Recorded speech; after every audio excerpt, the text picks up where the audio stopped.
Tak bergaul dengan orang-orang bodoh, bergaul dengan mereka yang bijaksana. Memuja yang patut dipuja, itulah berkah utama.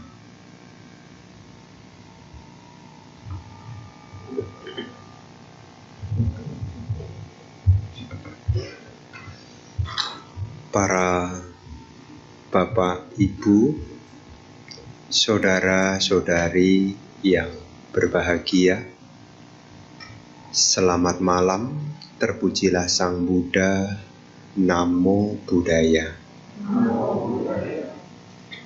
Malam hari ini kita punya satu kesempatan yang baik, yang mana di hari ini kita bisa kembali menyisihkan sebagian waktu yang kita miliki untuk memperkokoh keyakinan kepada Tiratthana,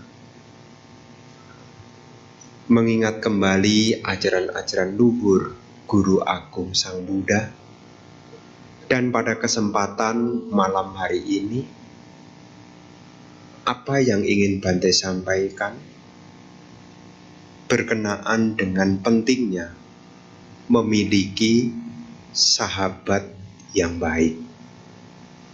Para Bapak dan Ibu, saudara-saudari sekalian, kenapa satu hal ini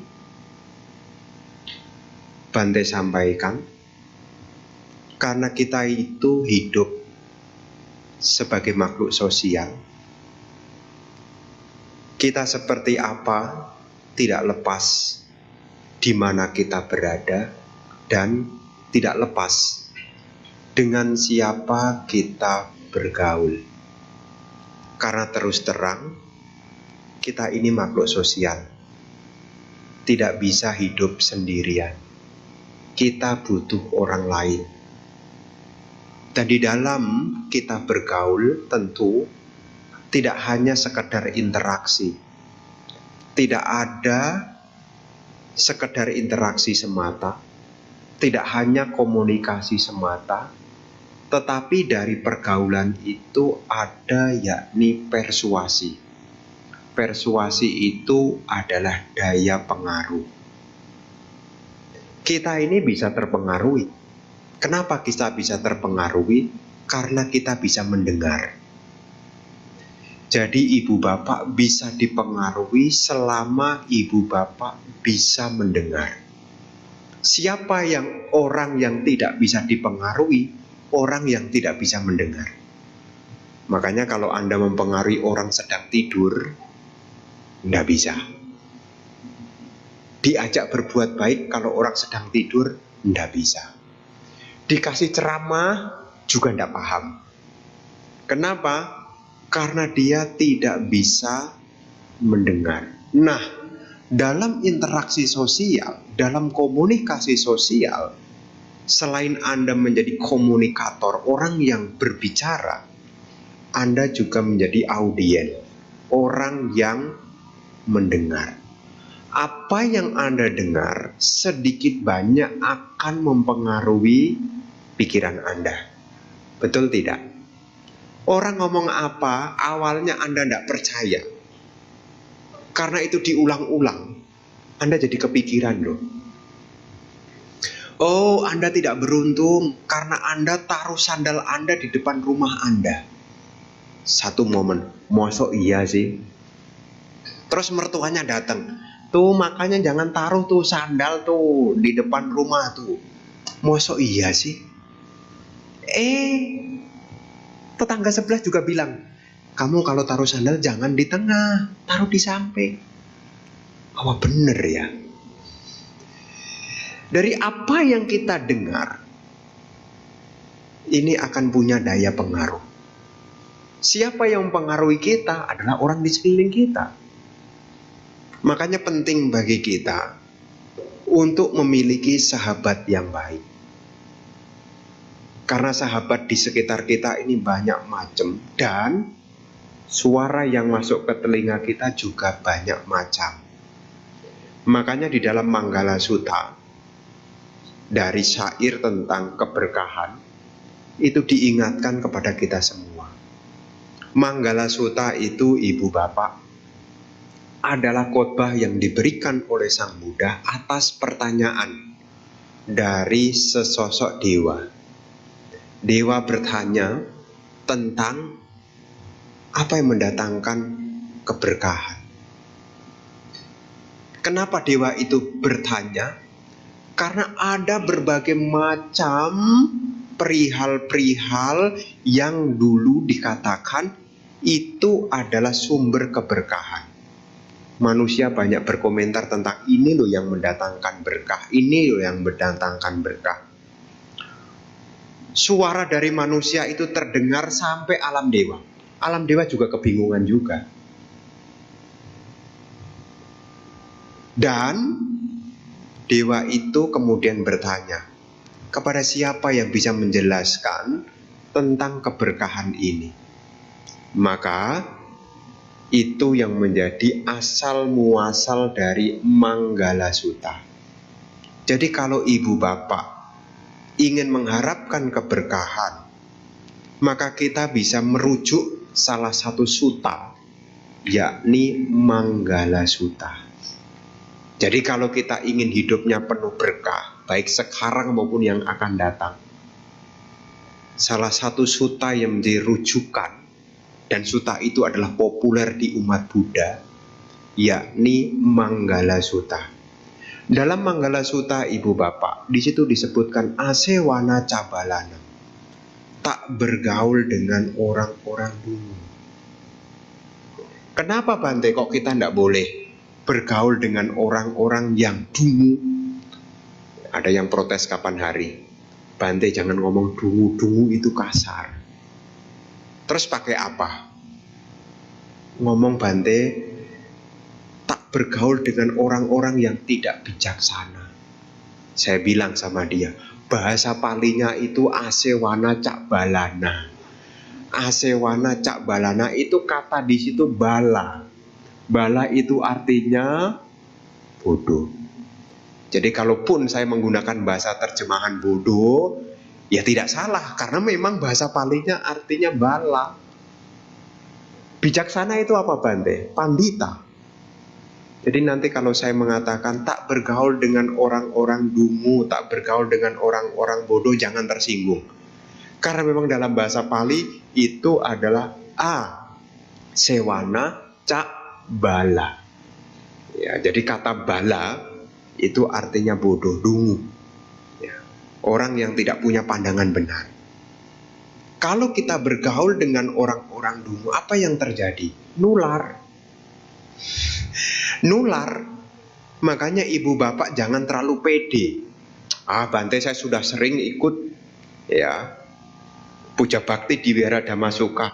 Bergaul dengan siapapun ya bagus toh Bante. Saya udah mengerti Dhamma kok nular.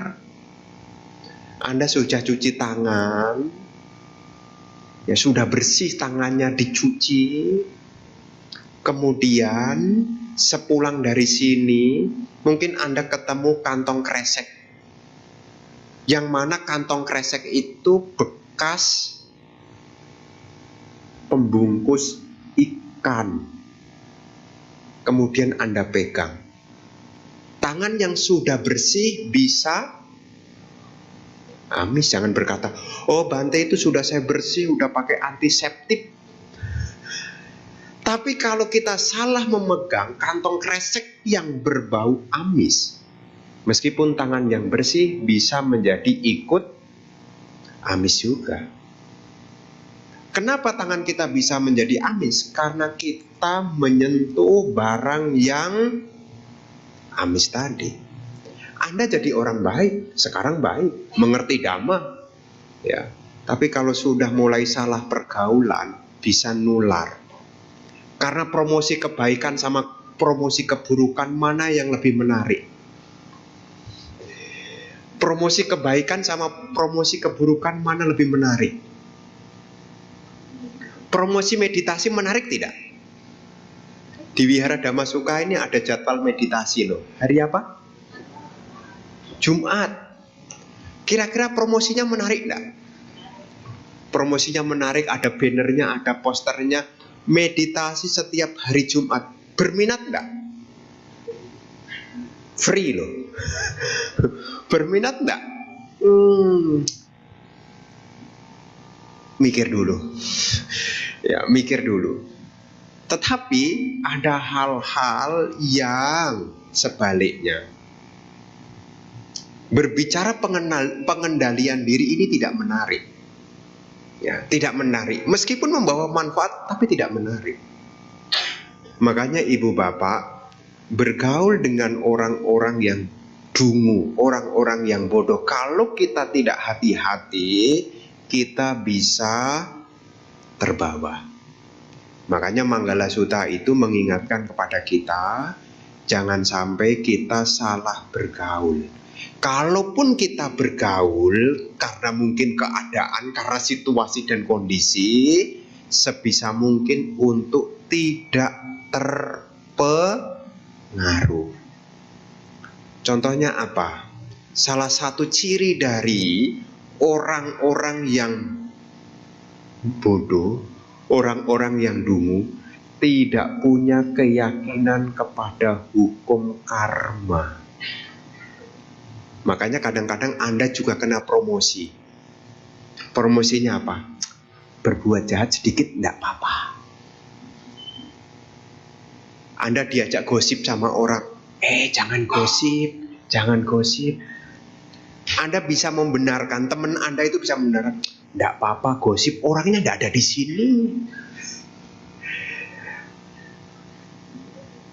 Pernah punya teman begitu? Ngomongin orang, kemudian jangan ngomongin orang, itu karma buruk. Alah, enggak apa-apa, orangnya enggak ada di sini. Itu seolah-olah seolah-olah hukum karma itu enggak berlaku. Ya, berbuat jahat sedikit enggak apa-apa, kamu masih punya perbuatan baik yang lainnya kok.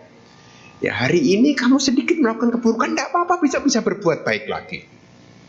Dari siapa yang komen begitu? Teman-teman yang tidak punya keyakinan kepada hukum karma. Ya, makanya hati-hati. Ya, hati-hati. Ya. Kadang-kadang saya pun juga diajak-ajak juga. Ya, jangan ngomongin orang. Bante, ini kebenaran loh Bante. Ini kebenaran loh Bante. Ini apa adanya loh Bante. Sekedar Bante tahu aja katanya. Tapi lama-lama daya pengaruh itu juga nempel. Apa jangan-jangan iya juga ya? Dari siapa? Ini juga bisa dari teman-teman yang tidak bijaksana. Jadi ciri dari orang yang tidak bijaksana itu adalah tidak punya sadar, tidak punya keyakinan kepada hukum karma. Berbuat jahat tidak apa-apa, akibatnya masih nanti kok. Berbuat buruk juga tidak apa-apa, tidak ada yang lihat juga. Tapi ingat loh ya, hukum karma itu ada yang melihat, tidak ada yang melihat. Hukum karma itu tetap ada keberadaannya. Apa yang ditanam itulah yang akan dipetik. Makanya kalau kita punya teman-teman yang keliru, ya kita diajak keburukan, seolah-olah hukum karma itu tidak kelihatan. Bahkan teman yang tidak bijak itu tadi, teman yang bodoh itu bisa ngomong, tuh kamu tuh sudah sering berbuat baik, karma baikmu aja belum berbuah. Masa kamu masih percaya dengan hukum karma? Hati-hati dengan pengaruh seperti itu. Ya, hati-hati dengan pengaruh seperti itu. Dari mana? Ya dari teman-teman yang bodoh. Jadi ciri dari teman yang harus kita jaga jarak. Yang pertama, tidak punya keyakinan. Dia tidak punya keyakinan kepada hukum karma. Bahaya sekali. Bahaya sekali. Yang kedua, teman-teman yang tidak punya kebijaksanaan, dia itu punya kecenderungan mengajak. untuk melanggar sila. Melanggar sila. Jadi teman-teman yang kategorinya yakni teman-teman yang bala, ya, suka ngajak-ngajak untuk melanggar sila. Ya, Pancasila Buddhis kan, ingat nih, umat Buddha nih. Ya. Jadi kalau sudah mengajak kepada pelanggaran sila, sila yang pertama, ya, membunuh makhluk hidup, mengajak mencuri, mengajak asusila, mengajak berbohong, mengajak minum minuman keras. Nah, ini sebetulnya adalah yang patut untuk jaga jarak. Lah nanti saya hidup dengan siapa, Bante? Kalau semua jaga jarak, ya Anda bisa berasosiasi dengan bijak. Karena kalau kita tidak punya kewaspadaan, dari pergaulan itu kita punya kecenderungan untuk diajak melanggar sila. Jadi ibu bapak saudara-saudari sekalian, yang kedua menjadi ciri dari teman yang bodoh, teman yang dungu itu, selain tidak punya keyakinan kepada hukum karma, cirinya adalah suka mengajak melanggar sila. Ya, melanggar sila. Ya, melanggar sila. Ya. Pancasila Buddhis. Ya, apakah sila pertama, apakah sila kedua, apakah sila ketiga, apakah sila keempat, apakah sila kelima. Nah, terkhusus Anda di kota besar begini, Anda harus hati-hati. Ya, apalagi sila yang kelima. Tahu kan pelanggaran sila kelima? Oh, lampunya itu menarik sekali. Kita lewat aja menarik sekali. Oh, lampunya menarik sekali. Sampai saya bertanya, itu tempat apa? Bante, dia ngomong di mobil, Bante, itu dunia malam. Jualan apa? Itu aneka ragam. Apa saja? Ada es teh? Ada, Bante. Ada. Tapi yang lain dari es teh juga ada, Bante. Es apa, Bante? Es teler. Kalau diminum bisa bikin teler. Oh, dia pakai bahasa halus, tidak menyebut merek. Ya. Oh, pernah diajak ke situ? Oh, enggak, Bante. Enggak tahu, apakah enggak salah lagi juga enggak tahu ya. Enggak, Bante. Oh, karena dia bisa menceritakan isinya. Ya, bisa menceritakan isinya. Ya, saya sih kura-kura dalam perahu. Ya, pura-pura tidak tahu. Ya, supaya di mobil itu tidak hening. Ya, kalau hening dia tertidur, masalah buat saya. Ya, supaya tahu. Oh. Jadi ciri dari teman yang tidak bijak, teman yang dungu itu ciri yang kedua, ya, suka mengajak, ya, punya kecenderungan untuk mengajak melanggar sila. Kemudian yang ketiga, teman yang tidak bijak itu kikir. Kikir itu pelit.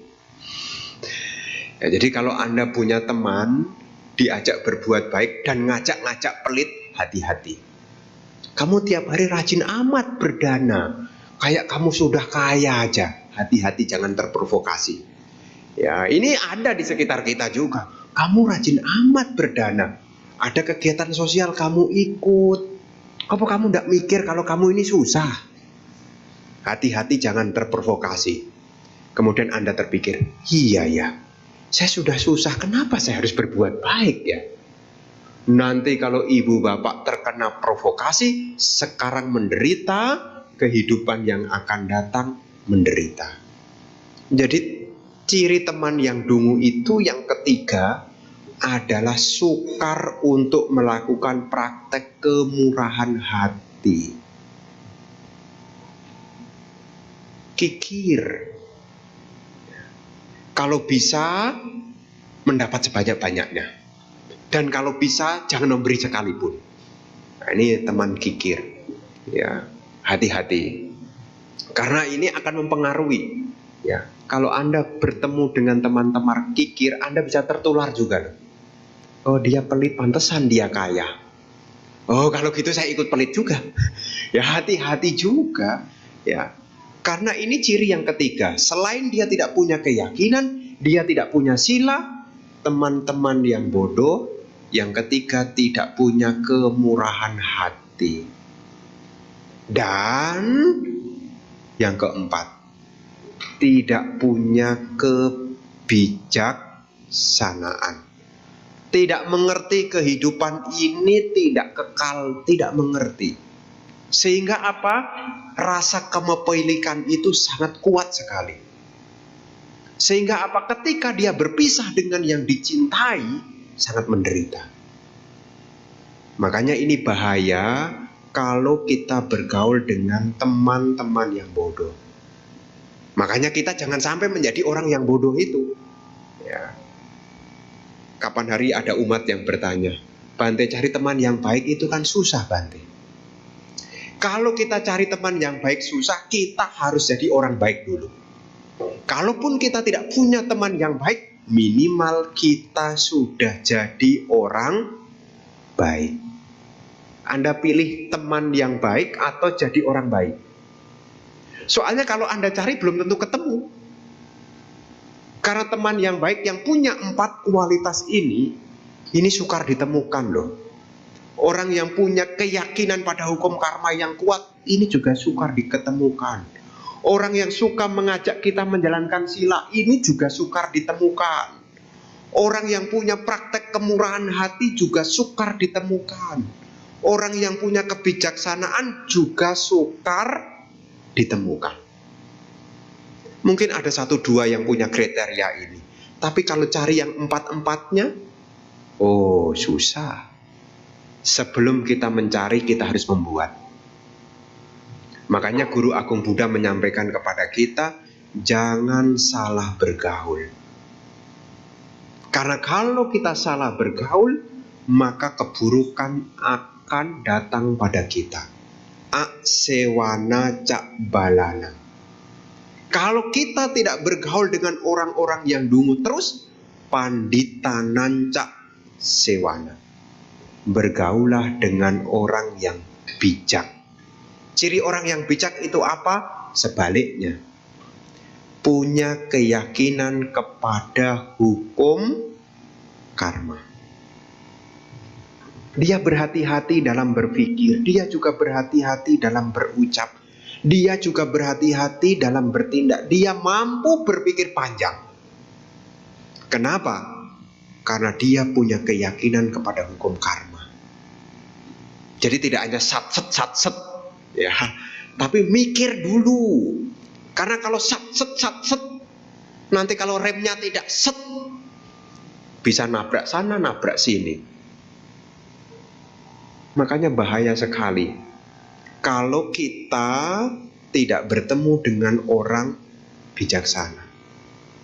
Ya, makanya ya setiap kali kita datang puja bakti, ya ini sebetulnya menyegarkan kembali. Supaya apa? Membentuk, kalaupun kita tidak ketemu dengan orang-orang yang baik, kalaupun kita belum ketemu dengan orang-orang bijaksana, kita sendiri yang akan menjadi orang bijaksananya. Makanya penekanan kepada hukum karma itu membuat kita menjadi hati-hati. Karena orang yang hati-hati itu tidak akan banyak masalah. Orang yang hati-hati itu tidak akan menimbulkan penyesalan. Orang yang hati-hati itu dia punya keyakinan pada hukum karma. Makanya di zaman sekarang kita harus ingat, ya, karena ini berbicara logia, dunia.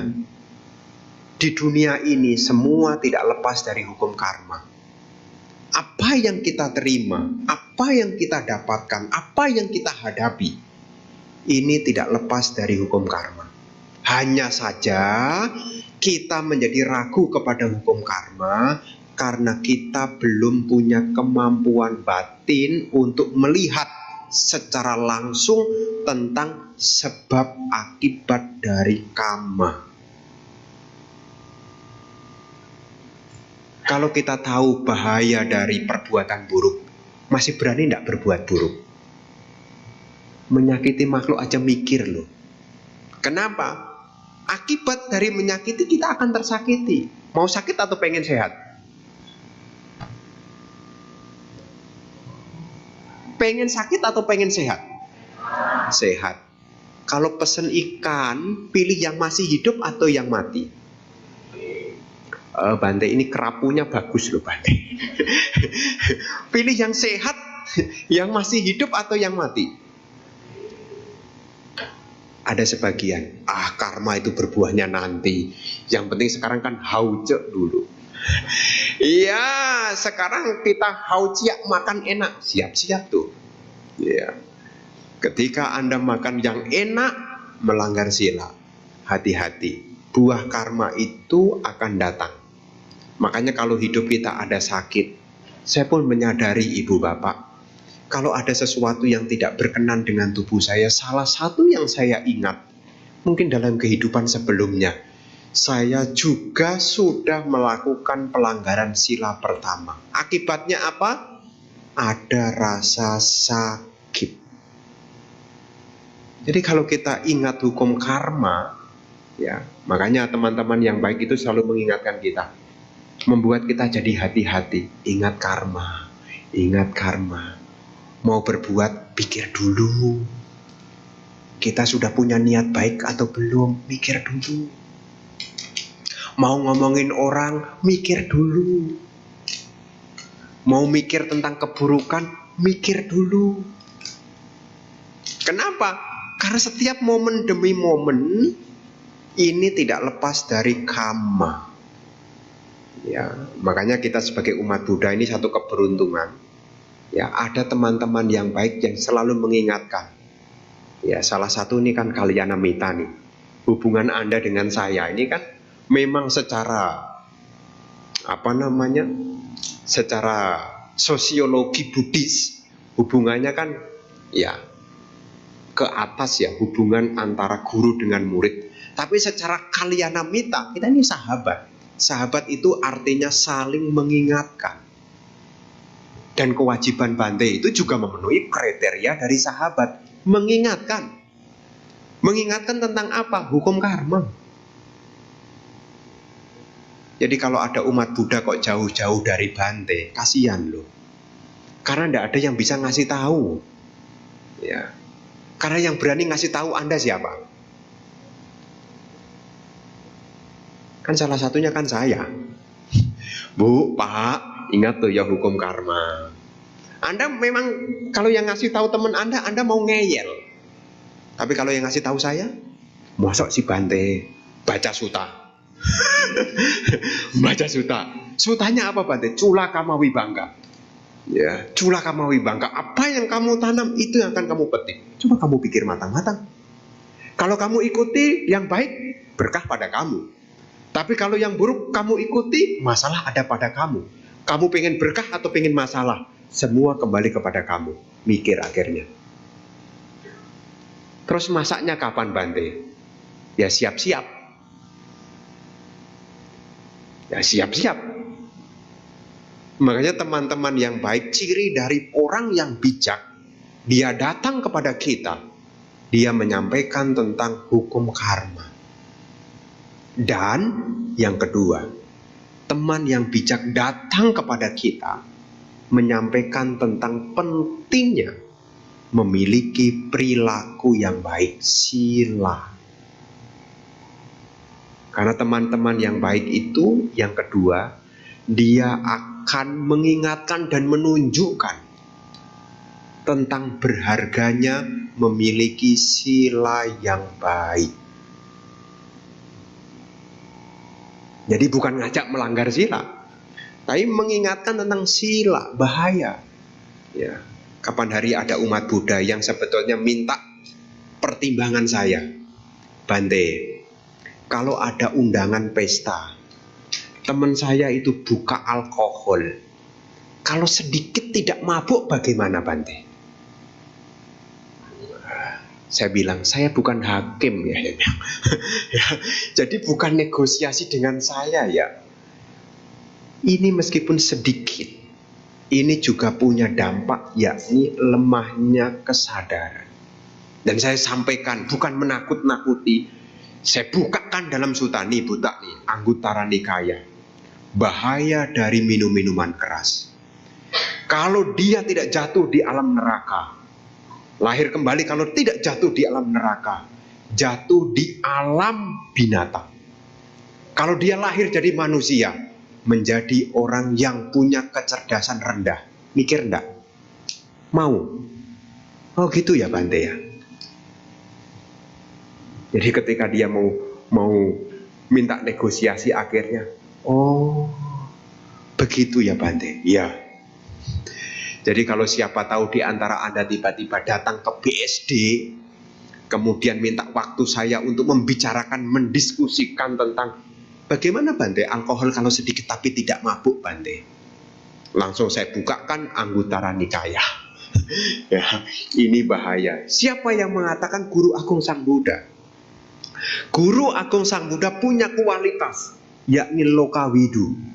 Lokawidu itu pengetahui segenap alam. Beliau tahu makhluk lahir jadi apa, akibat dari apa. Makhluk seperti apa, akibat dari melakukan apa. Dan apa yang beliau ketahui, itulah yang beliau sampaikan. Dan itu tertulis dalam Tipitaka. Saya ragu-ragu Bante, apakah benar? Kadang-kadang ada umat Buddha itu yang agak suka ngeyel. Ngeyelnya apa? Suta ini kan ditulis manusia Bante. Ya, suta ini kan ditulis manusia Bante. Kan kalau dia tidak suka kan dia bisa nulis Bante. Saya bilang, yang nulis adalah arahat. Arahat itu apa Bante? Seseorang yang telah lenyap dari loba dosa moha, tidak ada kepentingan akan dunia ini. Oh gitu ya Bante. Dia sudah tidak punya alasan lagi untuk menyangkal. Apakah dia diam menerima ataukah dia diam dengan kejengkelan? Ya, yang jelas kewajiban menjadi teman yang baik. Yang kedua, kalau kita bergaul dengan orang bijak itu akan diingatkan betapa berharganya memiliki sila. Makhluk-makhluk terlahir di alam surga itu juga tidak lepas dari praktek sila. Makhluk-makhluk lahir di alam manusia juga tidak lepas dari praktek sila. Ya, makanya Sang Buddha mengingatkan kepada kita dalam Manggala Sutta, bergaulah dengan orang bijaksana. Ya. Kadang-kadang di sekitar kita ada yang tidak suka loh dengan Anda yang punya sila yang baik. Ya, ada yang guyonan gitu. Ini sok suci, ini calon biku. Ada tuh ya, saya sering kali, Bante ini biar ikut Bante aja Bante. Bante silanya dia itu bagus loh Bante, 5 silanya bagus. Kelihatannya dia potensi loh Bante jadi biku Bante. Ajaklah Bante dia.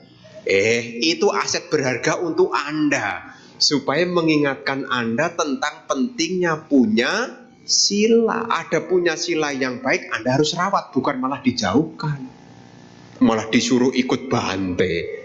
Loh ya ada kadang-kadang. Kapan hari saya diundang orang Sinciaan itu di rumah orang, kumpul-kumpul gitu ngobrol. Bante, ini dia potensi loh Bante jadi biku Bante. Tahu dari mana? Bante lihat tuh, dari rambutnya aja udah cocok loh Bante katanya. Terus saya bilang, silanya itu bagus loh Bante. Kok bisa? Iya, soalnya dia suka mengingatkan kita untuk jaga sila, jaga sila. Saya bilang kepada dia adalah teman yang baik. Teman yang baik itu bukan dipinggirkan, ya, tetapi harus dirawat. Ya, Anda senang nggak kalau punya teman yang baik?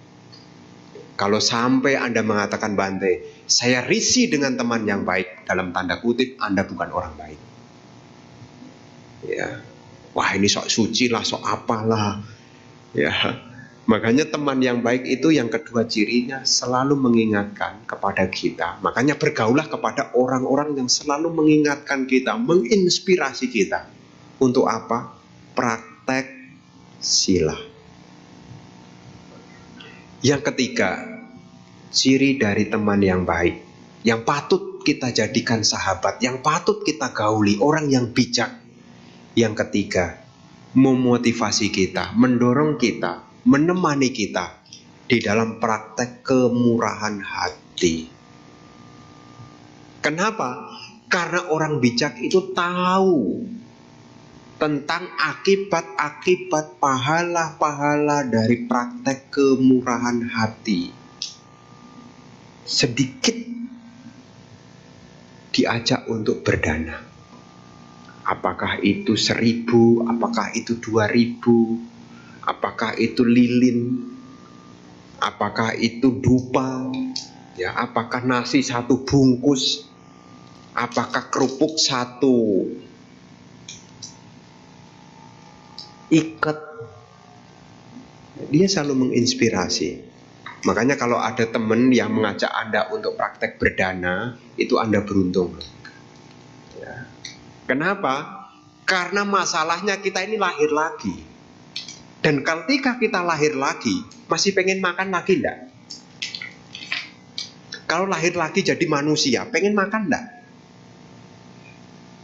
Udah enggak kepengen makan. Karena setiap kali saya ketemu umat Buddha kalau rajin gitu, kamu kok pagi-pagi sudah ke Jakarta? Bante, ini demi sesuap nasi dan segenggam berlian. Segenggam berlian untuk apa, Bante? Ini juga untuk cari nasi lagi. Artinya kita masih butuh makan. Makhluk-makhluk tidak akan kekurangan makan kalau makhluk-makhluk itu mau berbagi apa yang dimiliki.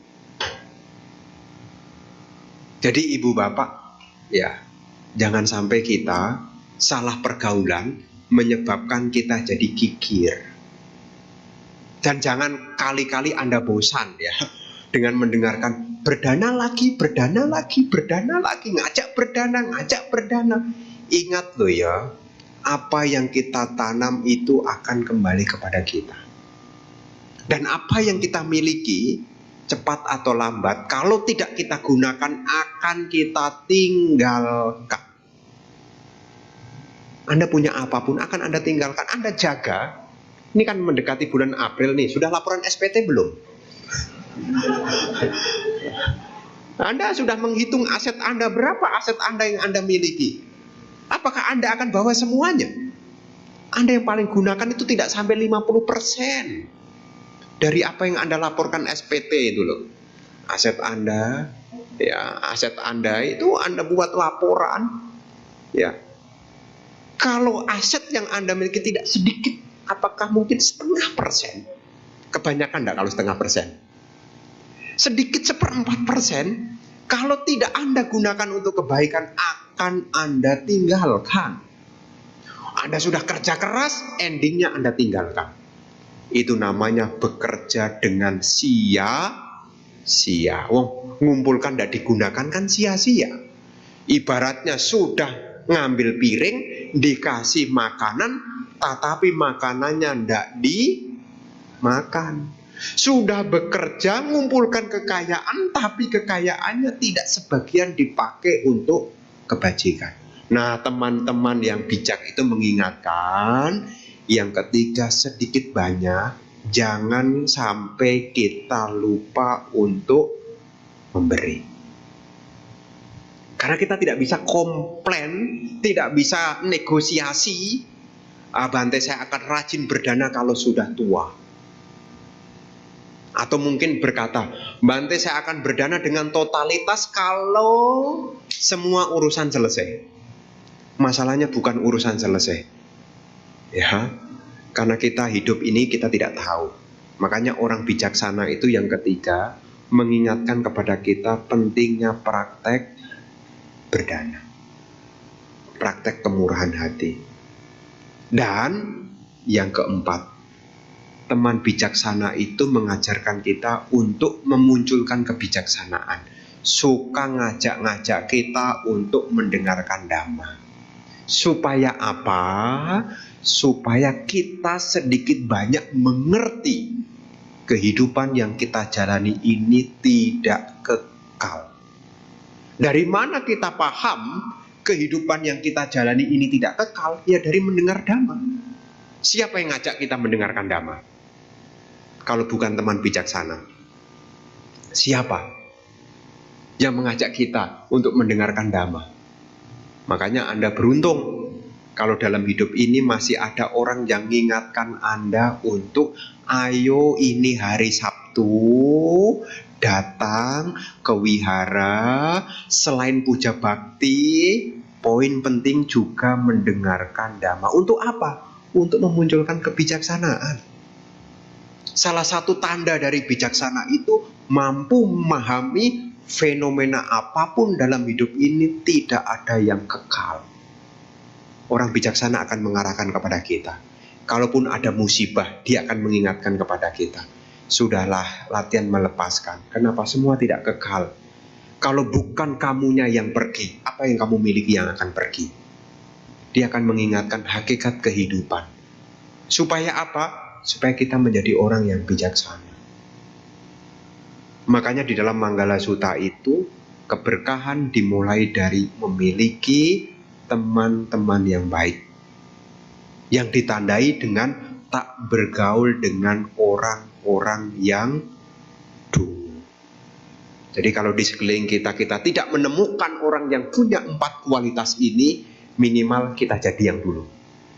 Ya, ingat hukum karma, ingat pentingnya sila, ya, ingat pentingnya kemurahan hati, ingat pentingnya kebijaksanaan. Dikatakan kalau seseorang punya 4 hal ini, di dunia ini dia bahagia, di dunia sana dia berbahagia. Dan pelan-pelan, kalau 4 hal ini dimiliki, pelan-pelan laku hidupnya akan mengarah kepada nibbana. Tapi kalau 4 ini tidak ada, jangankan nibbana, kehidupan yang akan datang, alam bahagia aja tidak ada. Ya, makanya kita beruntung kalau dalam hidup ini kita menjadi orang-orang yang baik. Kalaupun kita tidak menemukan sahabat yang baik, di dalam sutta telah ditunjukkan apa sih sahabat yang baik itu. Memiliki keyakinan, memiliki sila yang baik, memiliki kemurahan hati, dan memiliki kebijaksanaan. Makanya apapun yang kita hadapi, jangan sampai 4 hal ini terlewatkan. Mungkin ada sesuatu yang kurang berkenan dalam hidup kita. Ada sesuatu yang mungkin kurang berkenan. Tapi jangan sampai kehilangan 4 hal ini. Mungkin kita menghadapi masalah. Mungkin kita menghadapi musibah. Mungkin situasi kita tidak menguntungkan sekalipun. Jangan sampai 4 hal ini tidak dimiliki. Karena 4 hal ini sangat bermanfaat. Cara untuk memunculkan ini, kita harus berasosiasi, harus sering-sering bertemu, ya. Karena dari pertemuan itu akan terjalin komunikasi. Dari komunikasi itu ada sesuatu yang masuk menjadi informasi dan menjadi inspirasi, motivasi untuk terus dikembangkan. Karena kita lahir sebagai manusia ini adalah kesempatan yang sangat-sangat berharga. Ya, sangat-sangat berharga. Terkhusus sebagai makhluk dunia, logia, keyakinan kepada hukum karma harus dipegang kuat-kuat. Ya, harus dipegang kuat-kuat. Kalau kita menjalankan sila, praktek kemurahan hati, memunculkan kebijaksanaan, ini semua juga tidak lepas dari peranan nomor 1, yaitu sada, keyakinan. Para bapak dan ibu, saudara-saudari sekalian, di topik yang lain, Guru Agung Buddha juga menyampaikan betapa berharganya memiliki teman-teman yang baik. Dalam Anguttara Nikaya kelompok 10, tentang Awijja Sutta, Sutta tentang ketidaktahuan. Di situ Guru Agung Buddha menyampaikan, kenapa seseorang diliputi kebodohan batin? Kenapa seseorang itu diliputi oleh micaditi, pandangan keliru? Di dalam Awijja Sutta disebutkan di sana, karena dia tidak punya teman-teman yang baik. Kalau seseorang itu punya teman yang baik, yang pertama, seseorang punya teman yang baik, dia akan mendengarkan dhamma sejati. Jadi teman-teman yang baik itu akan mengarahkan kita untuk mendengarkan dhamma sejati. Dari mendengarkan dhamma akan menuntun kita punya keyakinan. Dari punya keyakinan akan menumbuhkan kebijaksanaan Yoniso Manasikara. Dari adanya Yoniso Manasikara, kita menjadi orang yang perhatian dan punya kebijaksanaan. Sati sampajana. Pintu indria kita akan terjaga. Kebaikan akan berkembang melalui pikiran, ucapan, dan perbuatan. Sati patana berkembang. 7 faktor pencerahan akan muncul. Wija mimuti akan berkembang. Pengetahuan dan keterbebasan akan dimiliki. Awija menjadi lenyap. Yang ditandai dengan apa? Yang pertama, memiliki sahabat-sahabat yang baik. Jadi kotoran batin sekalipun awija bisa lenyap, itu juga tidak lepas dari yang pertama, punya teman-teman yang baik. Kalau Anda mau praktek spiritual yang mengarah kepada nibbana, Anda juga harus memiliki teman-teman yang baik. Dari teman yang baik, seseorang akan mendengarkan Dhamma sejati. Dari mendengarkan Dhamma sejati, seseorang akan muncul keyakinan. Dari keyakinan orang akan memunculkan kebijaksanaan, Yoniso Manasikara. Dari Yoniso Manasikara dia akan praktek sati sampajana. Dia akan penuh perhatian disertai dengan kebijaksanaan. Dia pintu indrianya terkendali. Berkembang kebajikan melalui pikiran, ucapan, dan perbuatan. Ketika praktek sati patthana, vipassana menjadi berkembang. 7 faktor pencerahan dimiliki. Pengetahuan dan keterbebasan bisa diraih. Itu tidak lepas dari yang pertama, punya teman-teman yang baik. Lahir di alam bahagia, menjadi orang bijaksana harus punya teman yang baik. Untuk mencapai nibbana harus punya teman-teman yang baik. Bahkan dalam Anguttara Nikaya kelompok 4 tentang pemasuk arus, untuk menjadi seorang Sotapanna juga harus punya Sapurisa Sangsewa. Sapurisa Sangsewa itu juga tidak lain adalah Kalyanamitta, teman yang baik. Jadi Sotapanna harus punya teman yang baik. Makanya penting bagi kita untuk memunculkan, mengenali siapa sih orang-orang yang patut kita jadikan teman dekat. Ya, istilahnya sekarang itu bestie. Ya, bestie. Siapa yang bisa kita jadikan bestie? Ya, saya awalnya tidak tahu bestie itu apa gitu. Kadang-kadang saya juga norak juga ya. Ya sampai tanya, bestie itu apa? Nah, sahabat baik. Oh. Siapa yang bisa dijadikan sahabat yang baik?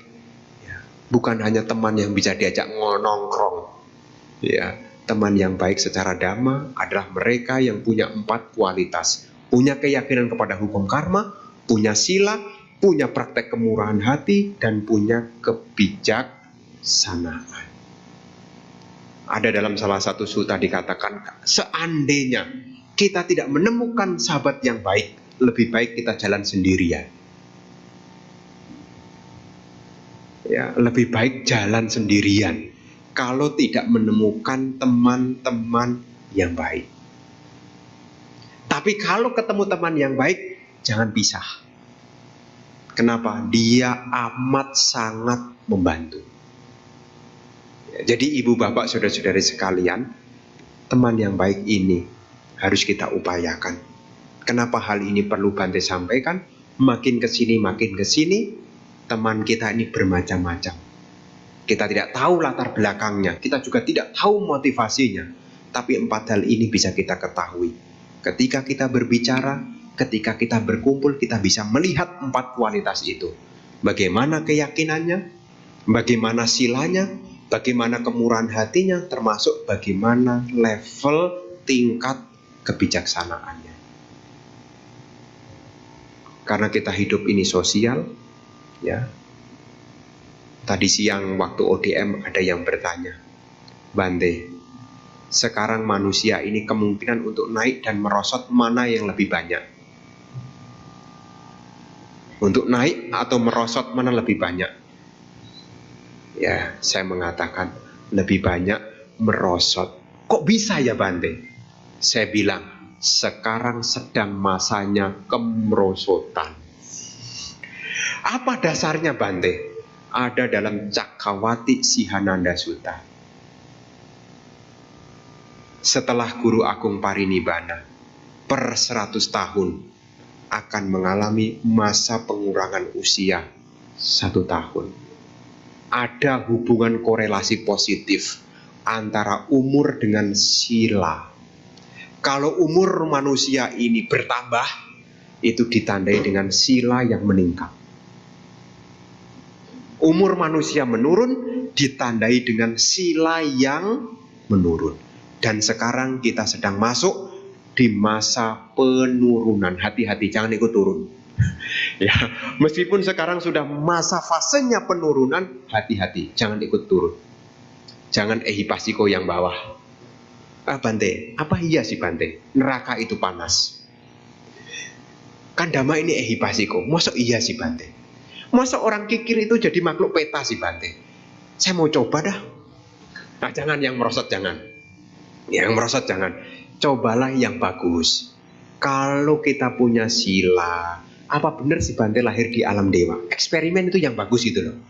Ya, jangan eksperimen itu yang tidak bagus. Bener enggak Bante? Kalau saya praktek samadhi, nanti bisa lahir di alam Brahma. Nah, itu yang baik-baik. Jangan eksperimen yang buruk-buruk. Mosok sih Bante, manusia mosok bisa lahir jadi binatang. Ada loh umat Buddha yang ngeyel begitu. Ada loh. Mosok sih Bante, manusia bisa lahir jadi binatang? Iya. Gimana Bante caranya? Bisa. Apa caranya Bante? Anhiri anotapa. Apa itu anhiri anotapa? Tidak punya rasa malu untuk berbuat jahat dan tidak takut untuk berbuat jahat. Tidak takut akibat dari perbuatan jahat. Anhiri anotapa. Makanya binatang itu tidak punya baju. Ya, pergi-pergi tidak usah pakai baju. Anda di rumah punya dogi, punya anjing, punya kucing. Kalau diajak-ajak keluar, dia pernah tidak protes? Nah, saya tidak mau keluar, belum dikasih baju. Ya, kenapa dia keluar tanpa baju? Karena dia juga tidak punya malu. Kenapa makhluk-makhluk bisa lahir di alam binatang? Karena sewaktu dia jadi manusia, dia tidak punya anhiri anotapa. Tidak punya hiri otapa. Adanya apa? Anhiri anotapa. Jadi ibu bapak, sekarang kita punya kesempatan yang baik. Ya, kita masuk di dalam masa penurunan umur yang ditandai dengan penurunan moral. Ya, jangan sampai kita juga ditambahi dengan teman-teman yang buruk, makin lengkaplah untuk turun. Ya, jangan sampai. Ya, Dhamma ini untuk membantu kita. Ya, Dhamma yang Sang Buddha ajarkan ini membantu kita supaya apa? Kita bisa terbebas dari penderitaan. Sang Buddha mengajarkan Dhamma itu punya tujuan agar kita bisa terbebas dari penderitaan. Ini tujuan. Kita belajar Dhamma. Ya, makanya saya sering sekali berbicara. Dhamma itu bukan untuk diperdebatkan. Dhamma itu bukan untuk dibanding-bandingkan. Ya, Dhamma itu adalah solusi untuk membawa kita menuju akhir penderitaan.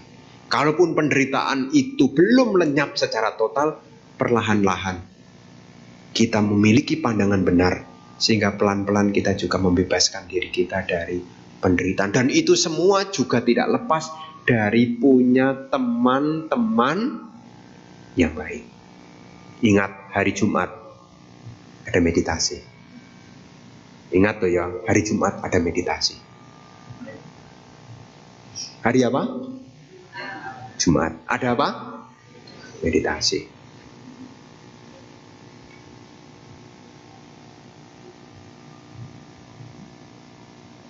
Kenapa saya sampaikan itu? Karena kalau Anda tidak latihan, kehidupan yang akan datang tidak punya bibitnya. Ya. Kalau sekarang tidak pernah latihan, bagaimana punya skillnya? Makanya yang dekat, yang bisa, hari Jumat, ya asosiasi dulu lah. Meskipun kakinya kesemutan, meskipun belum paham, minimal Anda hadir aja. Kasihan, Bantenya sendirian. Bantenya sudah jauh-jauh, yang datang cuma berberapa? Berlima, berdelapan, ya, bersebelas, kayak tim sepak bola, bersebelas. Kadang-kadang bersatu. Hujan turun, tidak ada yang datang sendirian. Tapi tidak mungkin lah ya, tidak mungkin. Tapi yang jelas berlatihlah. Untuk apa? Bibit minimal ada bibitnya. Kalau sekarang tidak ada dibibitkan, bagaimana ada tunasnya? Bagaimana ada pencerahan kalau sekarang tidak ada bibitnya? Minimal asosiasi dulu. Ya, duduk sebentar. Berapa lama sih kalau meditasi di sini? Dari jam berapa sampai jam berapa? Oh, puja bakti sampai jam? Ya. Dan tolong kalau ikut meditasi tuntas. Jangan datang giliran meditasi hilang. Arahan sama-sama pembukaan banyak. Tahu-tahu meditasi selesai. Udah hilang. Ya ini penting ya, karena Bante juga sahabat yang baik juga mengingatkan betapa berharganya meditasi itu. Ya, ini juga bagian dari praktek dhamma juga. Ya, Anda latihanlah yang deket-deket lah. Ya, jadi tidak ada alasan, oh Bante tidak ada tempat untuk meditasi. Ada Wihara Dhamma Sukapluit. Bante kemalaman, kalau siang-siang Anda tidak datang. Ya, makanya meskipun malam yang dekat ya disisihkanlah, minimal asosiasi dulu. Ya, karena ketika Anda ikut meditasi, Anda juga sedikit banyak akan mendengarkan dhamma juga. Ya, ini selain untuk memotivasi Anda, ini juga untuk kepentingan Anda. Ya, ini yang ingin Bante sampaikan ya sebagai bentuk perenungan lah, ya pengingatan kembali. Ya, apalagi sekarang kan masuk bulan cengbeng tuh. Ya sebelum kita dicengbengkan, ya, mesti ingat-ingat ya untuk mendorong diri dalam kebaikan. Ya, semoga keberkahan menyertai kita semua. Semoga kita pelan-pelan maju dalam dhamma hingga akhirnya kita dapat merealisasi nibbana. Semoga semua makhluk berbahagia. Sabbe satta bhavantu sukhitata.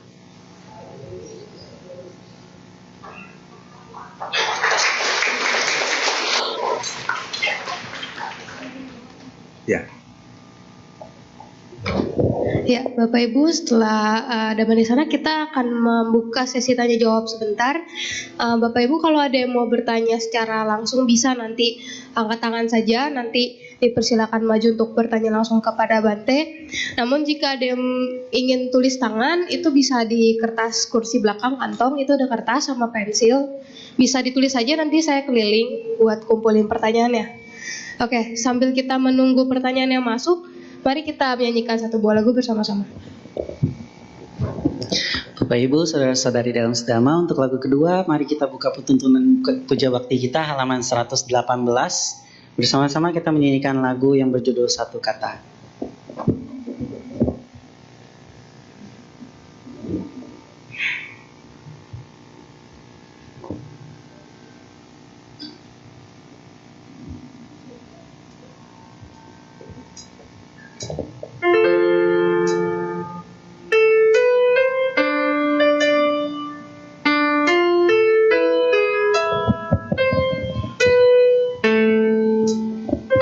Satu kata tentang nama lebih berarti dari segenggam permata, begitu dalam isi dan makna hingga mampu damaikan dunia.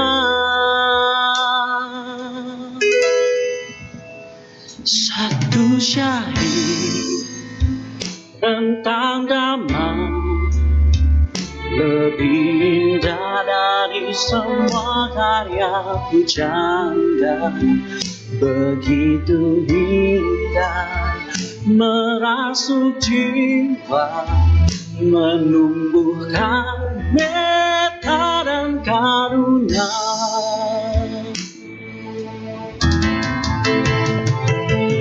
Mengapa tak kita sadari sabdanya sungguh sangat berarti. Mulai saat ini kita menjalankan ajaran Sang Buddha.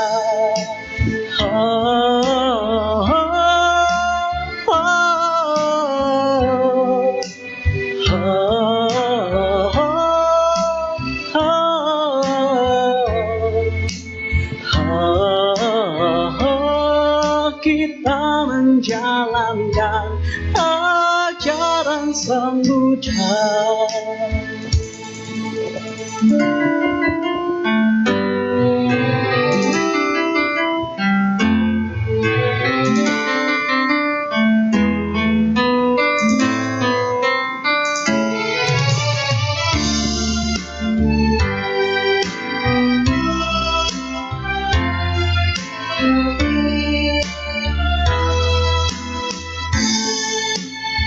Satu syahid tentang Dhamma lebih indah dari semua karya pujangga. Begitu indah merasuk jiwa, menumbuhkan metta dan karuna.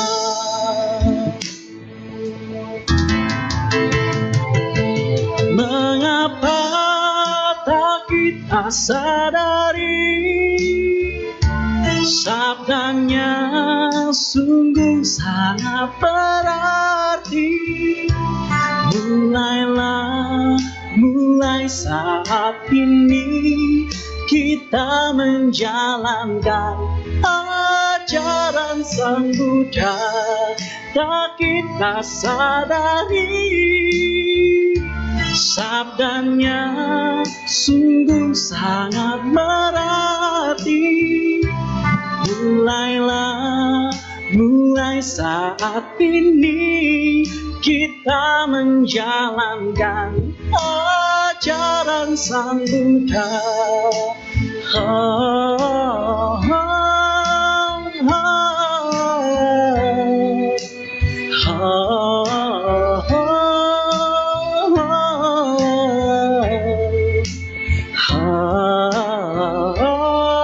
Kita menjalankan ajaran Sang Buddha.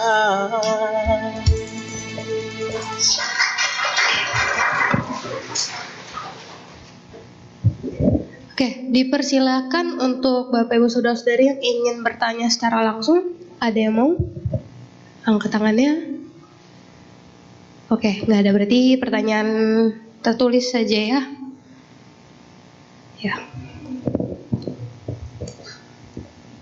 Bante, pertanyaan pertama ada 4. Yang pertama, nama budaya Bante, jika kita menjadi orang yang baik dan tidak bergaul dengan yang bodoh, tetapi teman yang bodoh kan butuh teman yang baik seperti kita. Jadi bagaimana itu Bante? Apakah kita hindari teman yang bodoh ini, dan bagaimana kalau memang harus dihindari, bagaimana caranya? Terima kasih.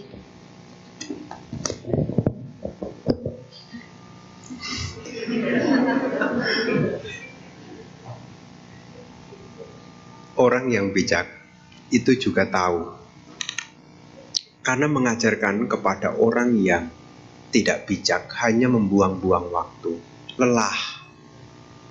Ya, seperti halnya Guru Agung Buddha, beliau akan mengajarkan Dhamma kepada orang yang batinnya sudah siap.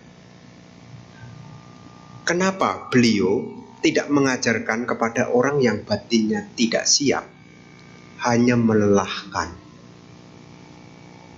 Maka Guru Agung Buddha itu punya satu kebiasaan. Kalau di pagi hari, setelah 1 jam beliau berbaring, ya, beliau akan melihat siapa yang hari ini punya kemampuan untuk menerima Dhamma. Beliau menggunakan kemampuan Sabanyuta Nyana, mengetahui siapa hari ini orang yang bisa memahami Dhamma.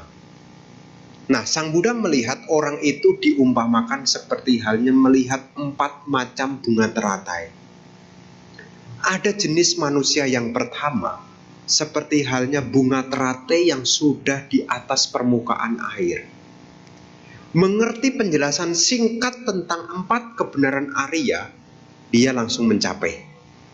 Apakah itu Sotapanna, apakah itu Sakadagami, apakah itu Anagami, apakah itu Arahat. Ini orang yang jenis yang pertama. Ini menjadi prioritas. Kalau tidak menemukan orang yang jenis yang pertama ini, beliau akan lihat jenis seperti halnya teratai yang mau mendekati permukaan air. Beliau akan mengajarkan Dhamma tentang 4 kebenaran Arya itu secara terperinci. Orang itu baru bisa tercerahkan. Kalau tidak menemukan orang jenis yang pertama, jenis yang kedua, beliau akan melihat tentang manusia jenis yang ketiga.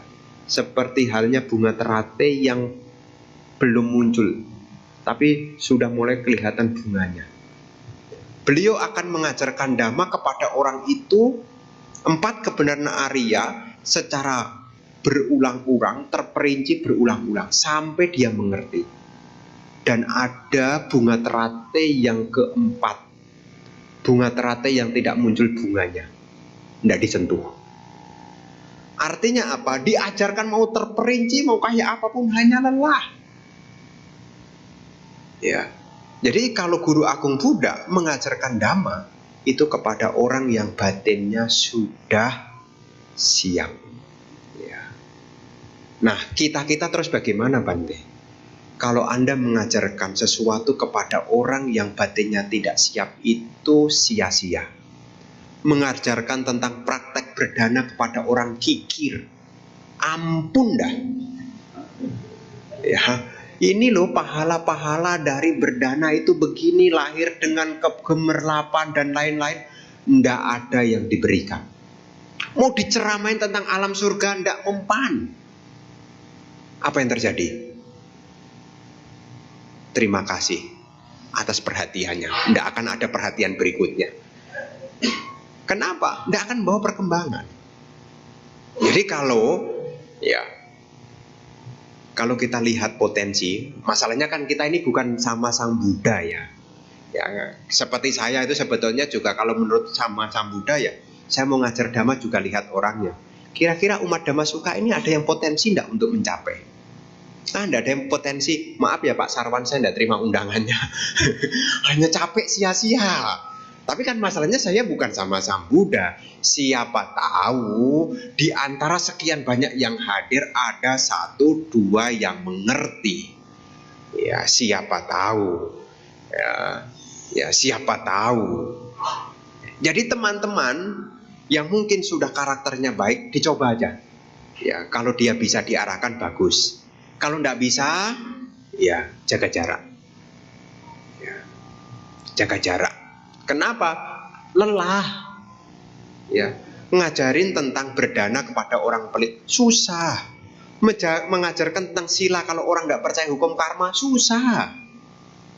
Mau diceramain kayak apapun nggak bakal ngerti, capek, energi hilang. Makan siang saya juga ikut hilang juga. Sudah makan cuma sehari sekali, udah diambil sekali, udah jelaskan panjang kali lebar kali tinggi, tidak mengerti, rugi. Lebih baik saya napas masuk, napas keluar aja, ya. Ya, tapi masalahnya kan sekali lagi, ya kan saya bukan sama Sang Buddha, kan saya main random. Ada yang undang ceramah, ya saya undang ikutilah. Urusan Anda paham atau tidak paham, ya saya juga tidak paham juga. Ya, minimal saya melakukan apa menjadi kewajiban saya. Menunjukkan apa yang belum pernah didengar, memperjelas apa yang sudah pernah didengar, menghilangkan keraguan-raguan, menunjukkan pandangan yang benar, dan menunjukkan jalan kebahagiaan. Itu saya melakukan kewajiban saya. Ya, itu kewajiban saya. Ya. Jadi kalau ada orang minta nasihat, Bante nanti ke rumah ya Bante kasih blessing dan anusasana. Ya saya ikut aja. Urusan Anda paham atau tidak paham saya juga tidak tahu juga. Yang penting saya sudah melakukan apa menjadi kewajiban. Karena biku itu punya kewajiban. Mendengarkan apa yang belum pernah didengar, memperjelas apa yang sudah pernah didengar, menghilangkan keraguan-raguan, menunjukkan pandangan benar, dan menunjukkan jalan kebahagiaan. Itu kewajiban badi biku. Ya, jadi kalau bisa ya untuk si penanya tadi ya dicoba dulu. Siapa tahu setelah Anda kasih nasihat, siapa tahu dia tercerahkan. Ya siapa tahu debunya sudah ngumpul di sini, tinggal satu usapan, jelas. Tapi kalau debunya sudah penuh, mau dijelaskan kayak apapun ya enggak paham-paham juga. Tapi enggak ada salahnya kok. Itu juga praktek Anda punya karuna. Karuna itu belas kasihan. Ya, Anda punya belas kasihan untuk bantu orang. Kalau sudah dibantu enggak paham ya, sekian terima kasih. Ya sudah enggak bisa diapa-apain lagi. Ya. Begitu ya. Ya, Bante, pertanyaan selanjutnya masih berkaitan soal lingkup pergaulan. Bante izin bertanya, bagaimana jika rekan-rekan kerja bukan orang-orang yang bijaksana, sedangkan setiap hari mau tidak mau harus bertemu dan berinteraksi? Ya, selama meskipun ya dia dikatakan tidak bijaksana, kan kita sudah jauh-jauh hari sudah mengenali. Ada 4 hal yang tidak boleh hilang dari kita. 1 keyakinan, 2 sila, 3 kemurahan hati, dan 4 kebijaksanaan. Ini sifatnya kekayaan batin, tidak bisa dihilangkan.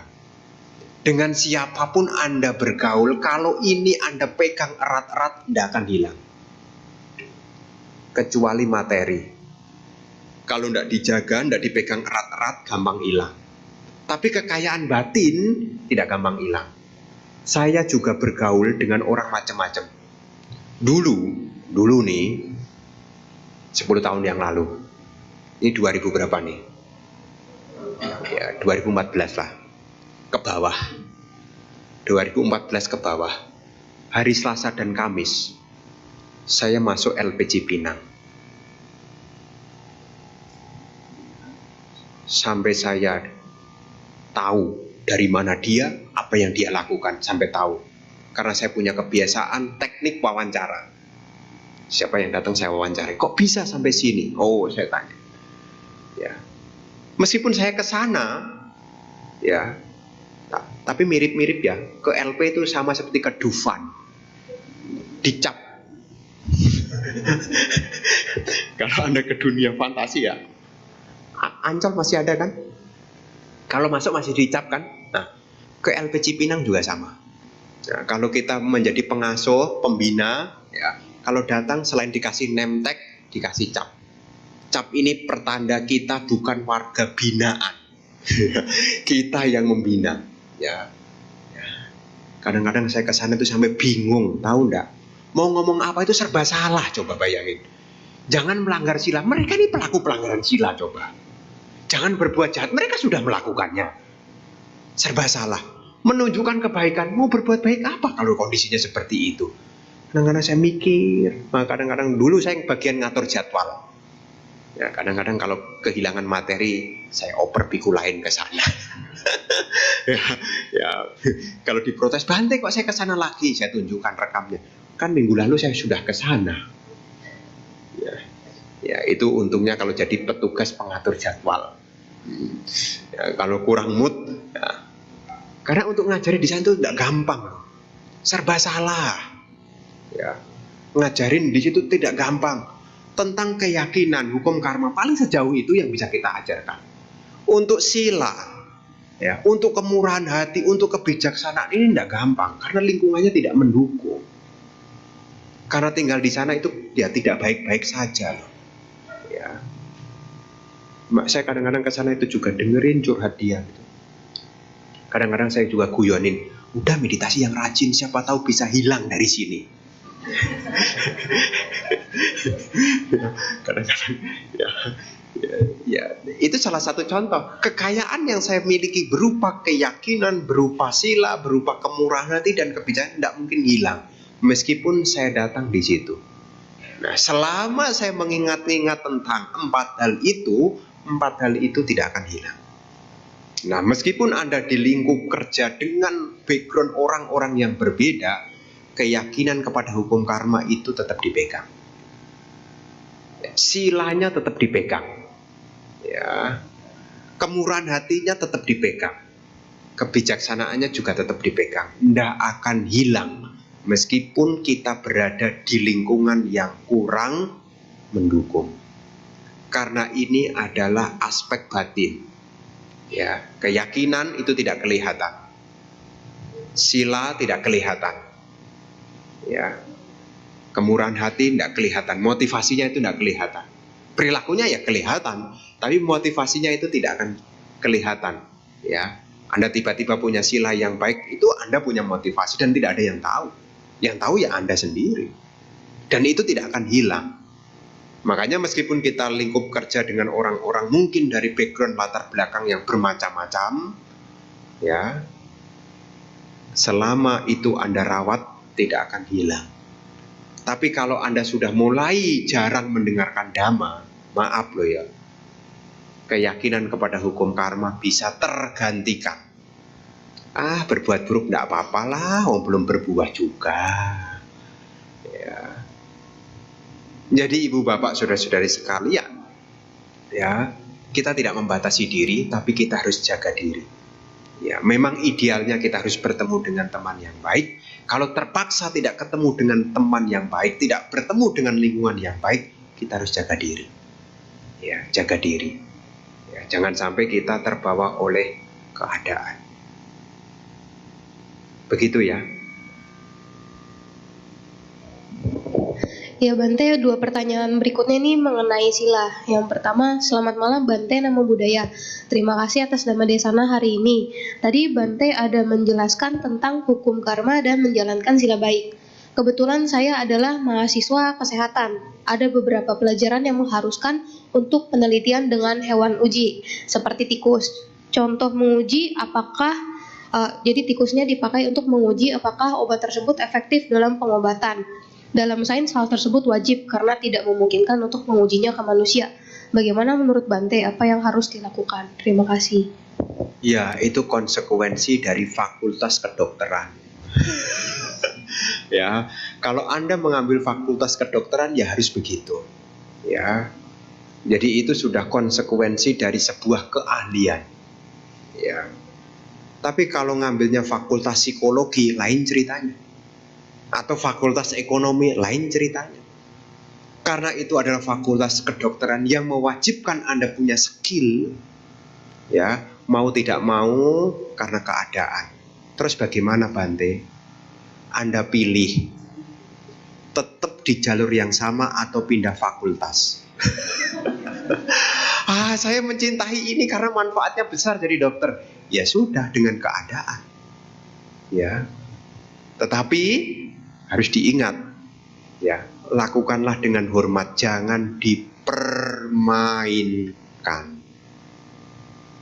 Sama juga jangankan kepada binatang.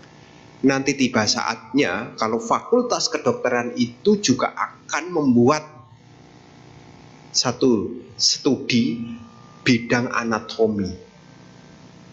Anatomi memeriksa ya jenazah. Ya. Jangan asal-asal, takutnya yang punya protes. Ya, jangan dipermainkan. Ya, makanya ada salah satu kebiasaan yang baik sebelum melakukan ada penghormatan. Ya, karena tidak semua orang itu rela badannya dikorbankan untuk eksperimen.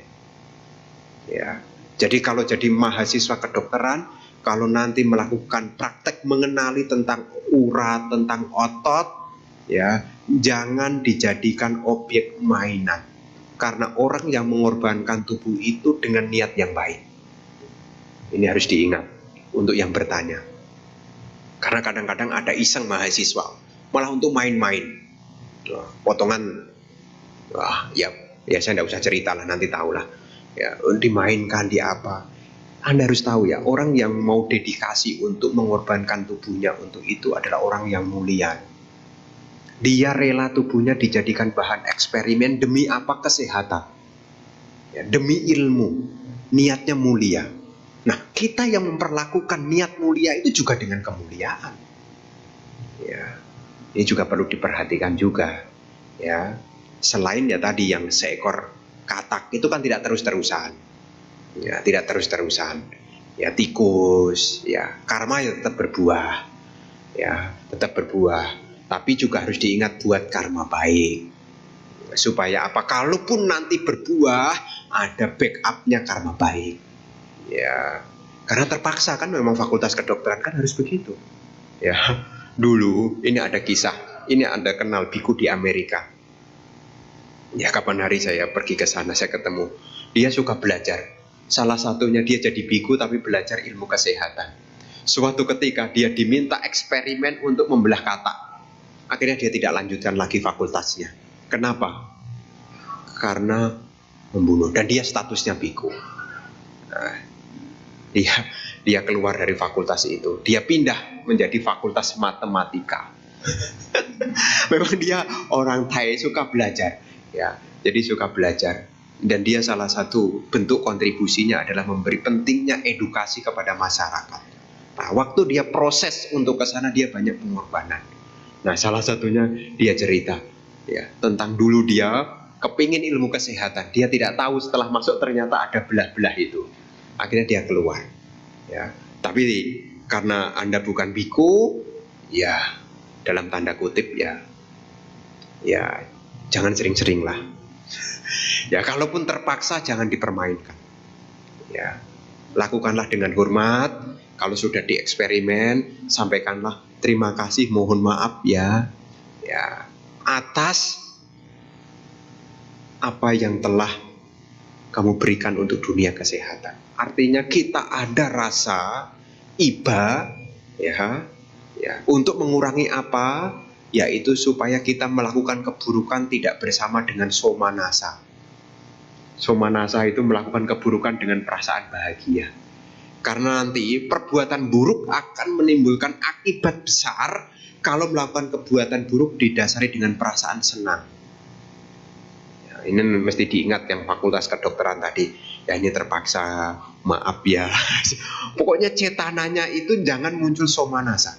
Untuk apa? Supaya kalaupun karma buruk itu berbuah, tidak menimbulkan akibat yang besar. Karena peran dari karma itu salah satunya adalah rasa bahagia. Berbuat baik kecil dengan perasaan bahagia buahnya besar. Berbuat buruk dengan perasaan bahagia akibatnya juga besar juga. Ya, jadi nanti khusus si penanya, ya bagaimana? Ya karena keadaan.